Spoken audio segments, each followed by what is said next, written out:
Now, this week, and next week, will be different from the previous 2 weeks. На этой и следующей неделе будут отличаться от двух предыдущих. In this sense. Вот в каком плане. Our previous course was theological Наш предыдущий курс был богословским. and tended to be topical in nature. И по природе своей был, так сказать, тематический. And this is going to be biblical in our study. А вот этот курс, через который мы сейчас пройдем, он будет по своей природе библейским, то есть он будет библейским богословием. And we're going to be looking at the Pentateuch. И мы будем смотреть на Пятикнижие. What we'll do is to spend maybe 3 days in Genesis, I'm not sure. И что мы, скорее всего, сделаем, это мы потратим первые 3 дня на бытие, еще время. And then we will survey the rest of the books in the Pentateuch. И потом мы исследуем остаток оставшейся книги Пятикнижия. За 2 дня. За 2 дня? Нет, за 2 дня, за день и за 6 дней. There are a number of ways to approach the study of the Bible. Есть множество способов, с помощью которых мы можем исследовать Библию, подходов к изучению Библии. There's what's called the synthetic approach. И тот, которым мы воспользуемся, это синтетический подход. In the synthetic approach, sometimes we call it a survey. Но в синтетическом подходе мы иногда называем это обзором. And this is designed to give an overall view of the Bible.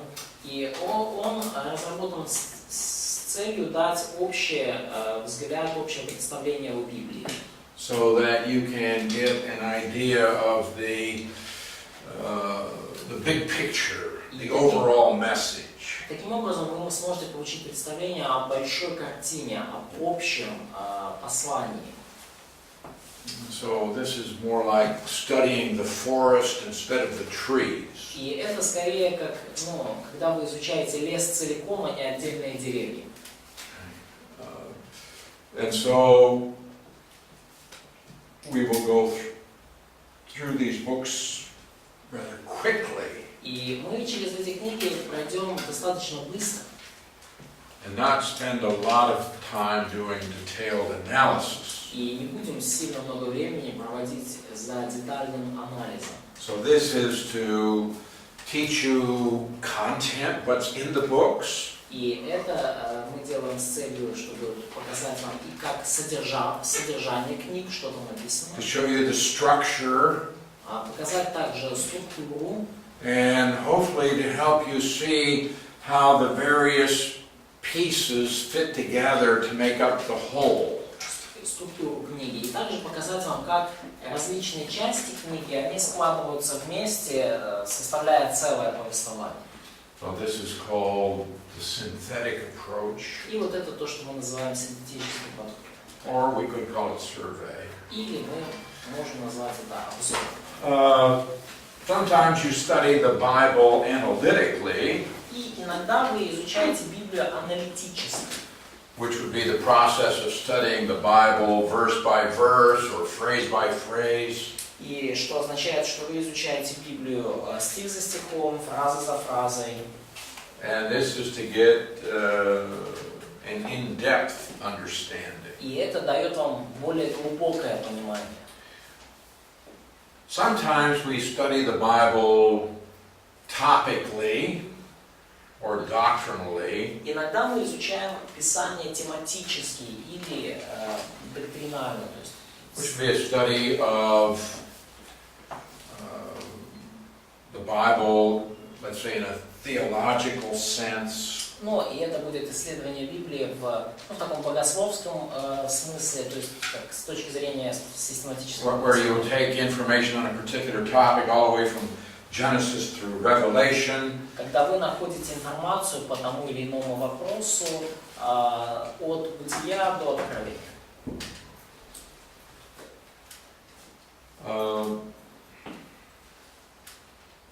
There are other means of studying the Bible.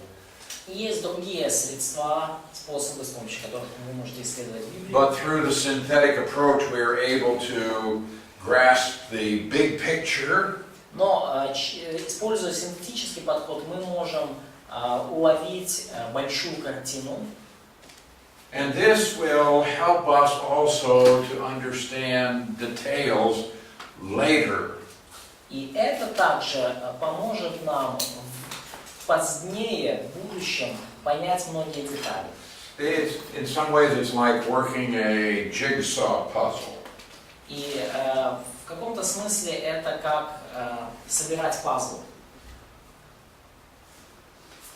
When you do a jigsaw puzzle, generally you look at the big picture.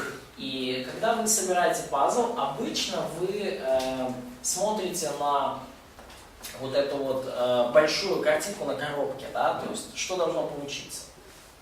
Then when you pick up an individual piece, Потом вы берете отдельный вот кусочек, having that big picture helps you to understand и how this fits with the rest of the pieces. вы смотрите на кусочек, смотрите на большую картинку, и вот то, что у вас есть эта большая картинка, помогает вам понять, где соотносится вот этот маленький кусочек со всеми остальными.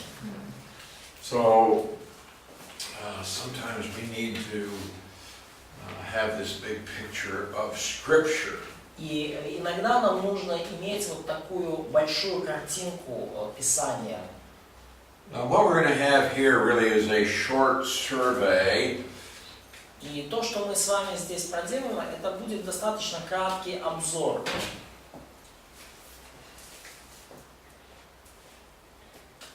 But it's important for you to come to have an understanding of basically what's in the Bible. Но очень важно для вас понять и получить вот это общее представление о том, что же там вообще в Библии. And how do all of these different pieces fit together? И как все эти различные кусочки собираются вместе, как они соотносятся друг с другом. Over the course of 2 years, you will have a survey of all 66 books. И в течение нашего обучения, в течение этих 2 лет, мы сделаем обзор всех 66 книг.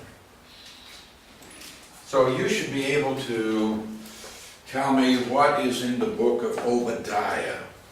И вы мне, например, сможете сказать, о чем книга Авдия.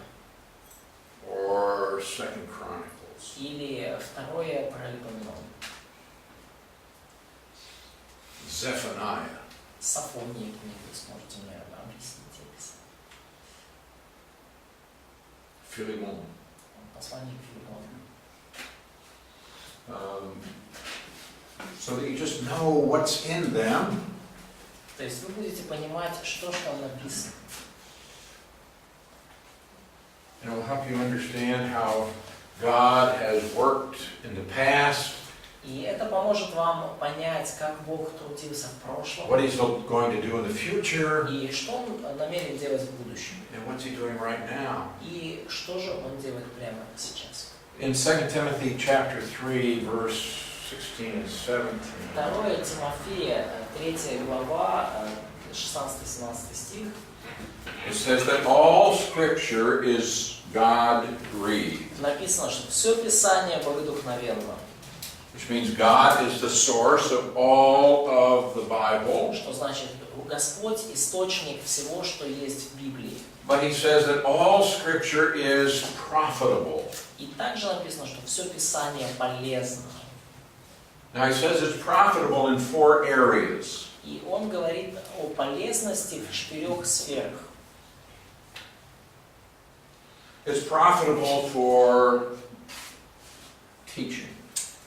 полезно для научения. So all doctrine or all scripture is there to instruct us. Все Писание, все доктрины здесь, чтобы нас наставить, научить. Now some people say, well, we really don't need to study the Old Testament because we're living in the New Testament. Некоторые люди говорят, ну, не надо нам этот Ветхий Завет изучать, мы уже в Новом Завете живем. Well, I think that you really can't understand the New Testament if you don't have a background in the Old Testament. И я думаю, что вы не сможете понять в полной мере Новый Завет, если вы не понимаете вот Ветхий Завет, тот фон, который он создает для Нового.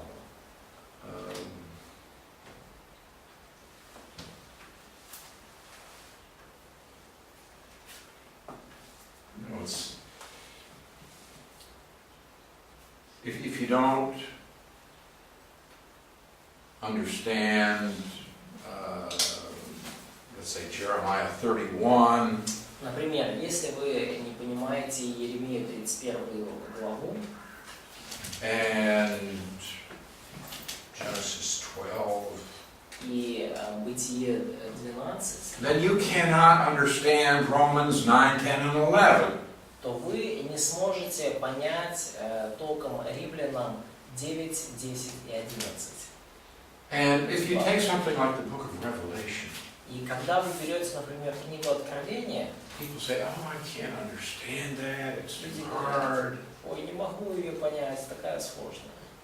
Do you know that there are more than 300 references to the Old Testament found in the book of Revelation? Знаете ли вы, что в Откровении есть более 300 отсылок к Ветхому Завету?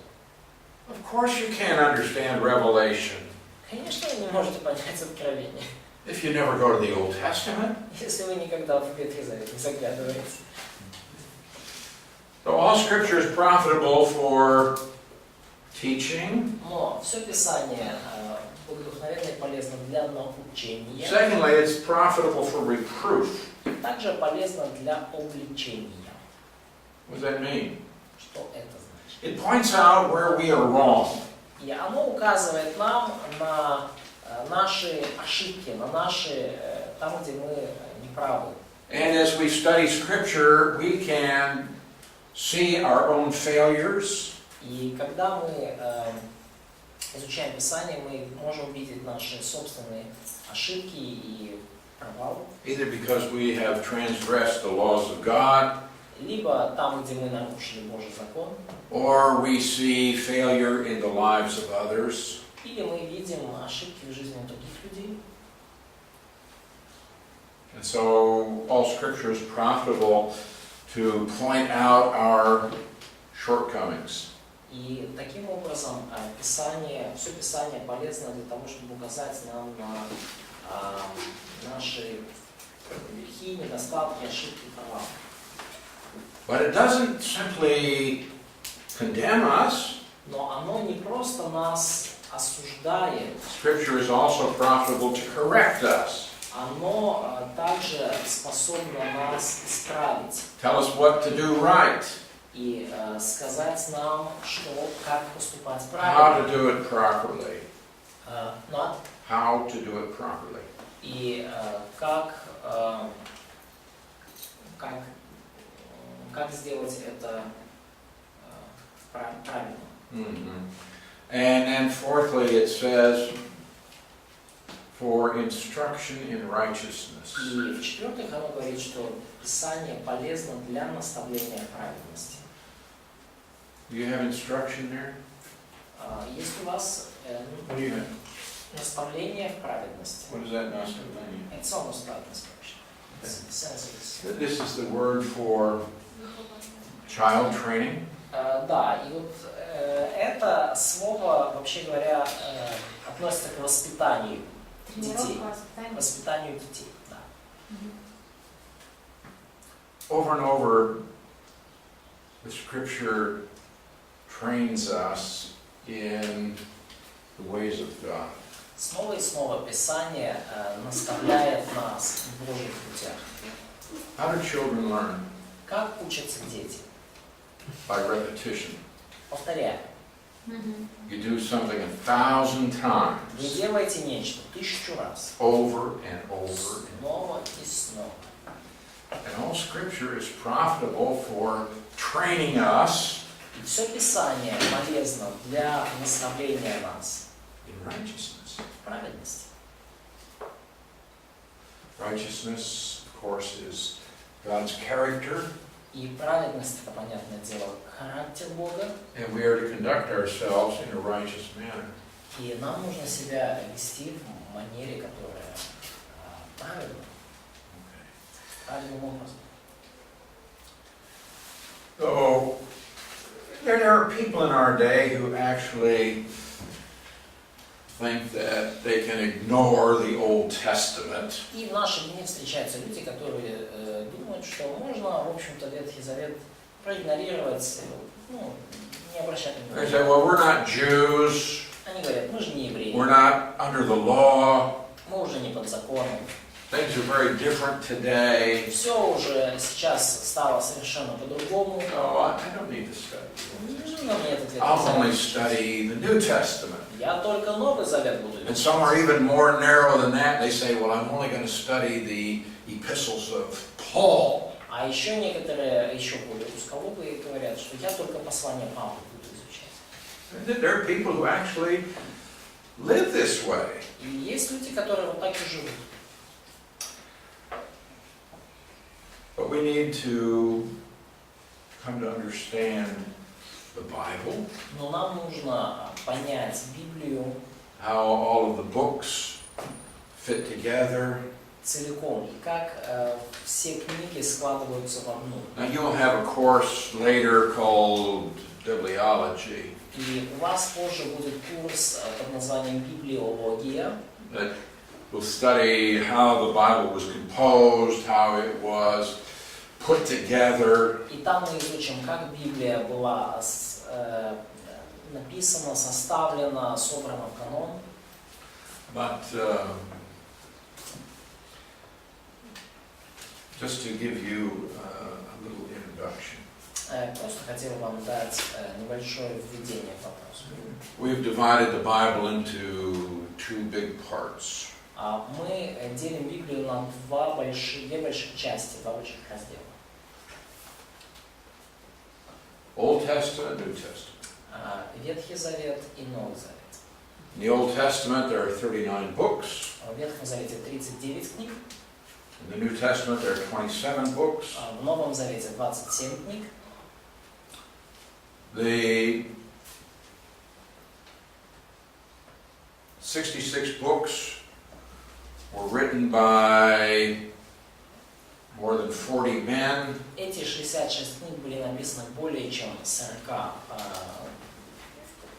есть было авторов более 40 человек, Over a period of about 1,500 years, и на протяжении 1500 лет.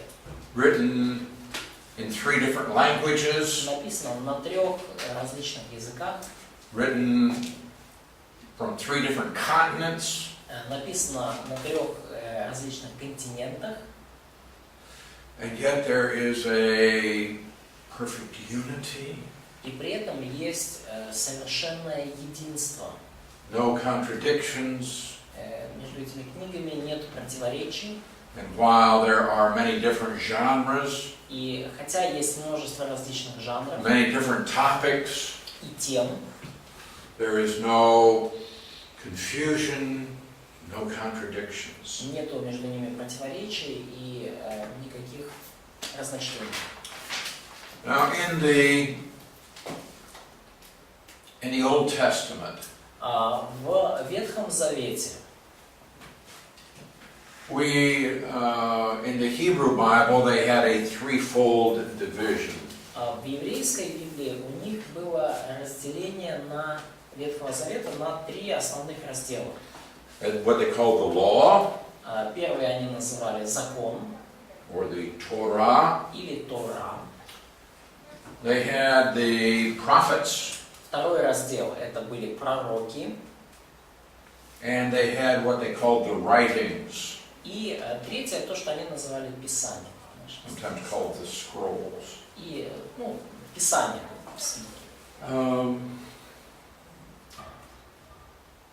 The law Закон, is sometimes referred to as Moses or the books of Moses. или его называют закон, или его называют Моисей, или закон Моисеев, или книги Моисея. These would be the first 5 books of the Old Testament. Первые 5 книг Ветхого Завета. The prophets Пророки were divided into what the Jews call the former prophets and the latter prophets. мы их делим на тех, кто, как евреи делили на ранних и поздних. Mostly these were written by men who had the official position in Israel of being a prophet. They were officially prophets. Но в основном они написаны людьми, которые в Израиле официально занимали положение пророков, то есть были официальными пророками. The writings were written by men who had a prophetic gift, but they didn't hold the office. Писания были записаны людьми, которые у них был дар пророческий, но они не занимали положение пророков. У них не было официального положения, So this would be должности. men like David and Solomon, Например, как Давид и Соломон, Daniel. Даниил. We say, oh, Daniel's a prophet. Мы говорим, Даниил же пророк. Yes, Да. but he wasn't an official prophet. That is, he didn't hold that position in Israel. Но он не был официальным назначенным пророком, он это положение в Израиле не занимал. Well, you'll get that in more detail in bibliology. Но мы до этого всего детально доберемся и рассмотрим в курсе библиологии. Okay, now in the Old Testament, Итак, в Ветхом Завете I want you to remember 5, 12, 5, 5, 12. хочу, чтобы вы запомнили эти цифры. 5, 12, 5, 5, 12. We divide our Bible a little differently from the organization of the Jewish Bible. Мы делим нашу Библию немножко иначе, чем делили ее евреи. И как была разделена еврейская Библия. For example, what's the last book in your Old Testament? Например, какая в вашей Библии последняя книга в Ветхом Завете? Okay. In the Hebrew Bible, it's 2 Chronicles. А в еврейской Библии это второй Паралипоменон. So they've arranged the books in a different order. Они составили книги, упорядочили книги в другом порядке, в другой последовательности. But here's the way we have our Old Testament arranged. Но вот так упорядочили, составлен наш Ветхий Завет. We have the Torah Есть у нас Тора or the Pentateuch. или Пятикнижие.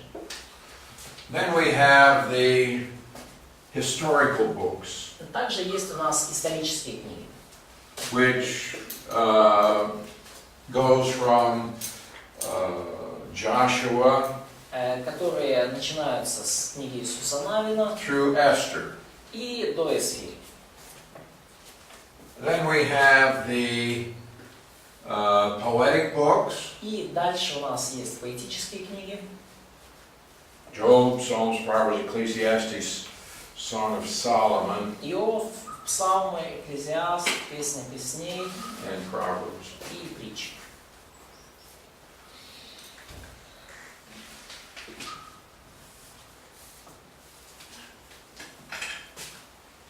And then we have here the prophetic books, И дальше у нас поэтические книги. and we divide those into 2 categories.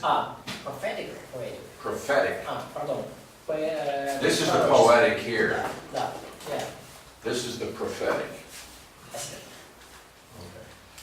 And in the prophetic, we have 2 categories. И в пророческих книгах две категории, два раздела. We call these the major prophets, называемые большие пророки. and here they're called the minor prophets. Ну и малые пророки.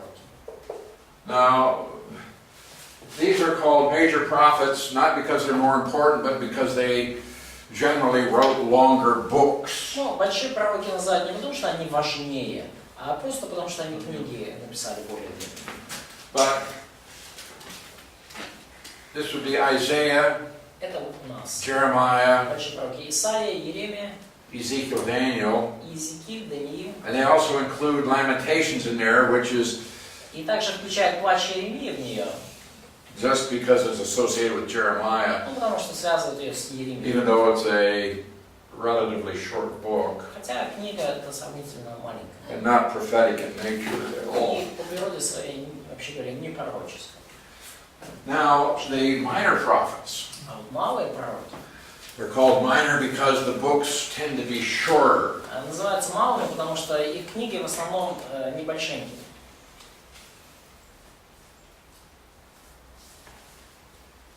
And so this would go from Hosea through Malachi. И начинаются они с книги Оси и заканчиваются книгой Малахи. Now, the Old Testament, Так, Ветхий Завет, the Jews have always recognized these 39 books as being part of Scripture.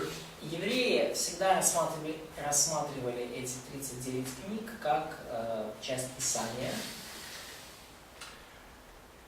And actually in the Hebrew Bible they originally had only 24 books. В оригинальной Библии еврейской у них было только 24 книги. But they had all of this material.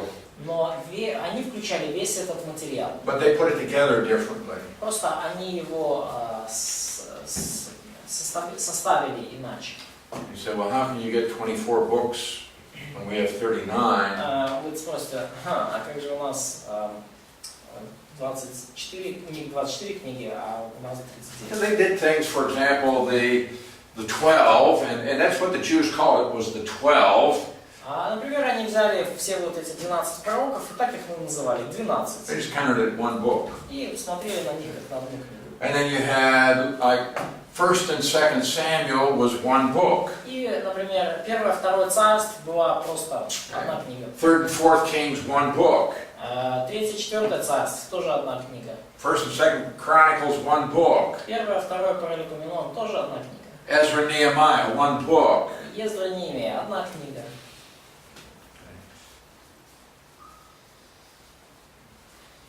Why did they divide the Kings and the Chronicles? Как вы думаете, почему они разделяли 3 и 4 царств и книги Паралипоменон? As you know by this time, in the Hebrew, the original Hebrew, they had no vowel letters. Vowel. A-E-I-O-U, as opposed to consonants. Глас. Да, и как вы, наверное, уже знаете, в еврейском языке нету гласных. Right? Гласных букв. In the Greek language, of course, they have vowels. Ну и в греческом, конечно же, у них были гласные. Now, when they translated the Hebrew Old Testament into Greek, И когда они перевели еврейский Ветхий Завет на греческий, it took up a lot more room. он занял намного больше места из-за гласных. And so they said, these books are too long. И они сказали, ой, очень длинные эти книги получились. So they just divided them. И они их просто разделили. Yeah. Okay, well, we'll just take the first book of Kings, we'll cut it into 2 parts. Ну, то есть, и у нас первая, вот эта книга царств, 3 царство, вообще она тоже была разделена на 2 части. Very arbitrary decision. Очень такое волевое решение. But that's what they did. Ну, то, как они сделали. And then others, they said, we don't want to have a bunch of little scrolls. И насчет других они сказали, ну, мы не хотим иметь много таких маленьких этих писаний, кусочков. We'll just put these 12 together. Ну, мы все эти 12 просто маленьких палков соберем вместе. Okay. All right.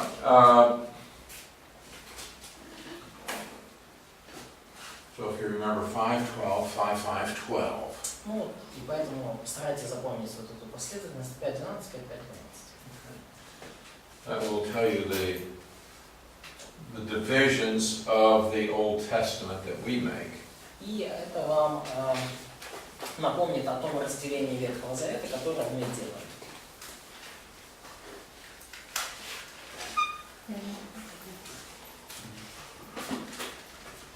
Okay. You'll never properly understand the New Testament if the Old Testament is a mystery to you. И вы никогда не поймете правильно, в полной мере, Новый Завет, если Ветхий Завет для вас остается тайной за I think that for the average Christian in our day, they don't understand the pattern, the unity. И я думаю, что средний христианин в наши дни, он не понимает ни единства этих книг, ни общего, ну, скажем так, шаблон или... Or the progression Или, да, of the Old Testament. как развивается Ветхий Завет, как развивается откровение Ветхого Завета.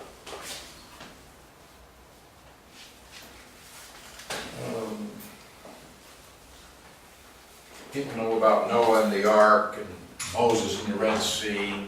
Ну, люди знают, конечно, про ковчег Ноев, про Моисея в Красном море, David and Goliath, знают истории там про Давида и Голиафа, and maybe a few other stories from the Old ну, Testament. еще несколько историй из Ветхого Завета. But I think for most people, they just think that what you have is a bunch of stories that have been collected and put together in a book.